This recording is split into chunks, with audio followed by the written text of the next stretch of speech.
ஒரு மந்த்ல பாத்தீங்கன்னா மேக்சிமம் 2 டைம் ஆகுது ஊருக்கு வந்துட்டு போயிருவங்க. ஸோ இந்த வாட்டி பொங்கலுக்கு வந்துட்டு போனதா ரொம்ப லேட் ஆயிருச்சு. குட்டீஸை பார்க்கணும் போல இருக்குதுன்ட்டு ஊருக்கு வர சொல்லிட்டாங்க. ஸோ நாங்களும் சடனாக கிளம்பி ஊருக்கு வந்தாச்சு. ஸோ சண்டே காலையில் பொழுது வந்து ஊரில் தான் விடிஞ்சிச்சு.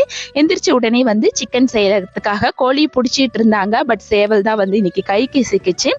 எப்போ சேவல் அறுத்தாலும் தோட்டத்தில் இருக்கிற புத்துக்கண்ணுக்கு வந்து அறுத்துருவாங்க. அது என்ன காரணம்னா நம்ம கண்ணுக்கு வந்து மேக்சிமம் இந்த விஷப்பூச்சிகள் வந்து தென்படக்கூடாது அப்படிங்கிறதுக்காக இதை செய்வாங்க.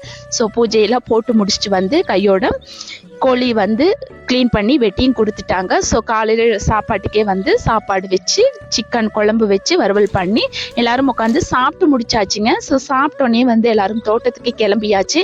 நாங்கள் ஊருக்கு போகும்போது சுற்றியும் பார்த்தீங்கன்னா பச்சை பசையேன்னு இருந்துச்சு. ஸோ வரத்துக்குள்ளேயே எல்லா வெள்ளாமையும் வந்து எடுத்து முடிச்சிட்டாங்க. அடுத்த வெள்ளாமை செய்யறதுக்காக தோட்டத்தை எல்லாமே ரெடி பண்ணிட்டு இருந்தாங்க.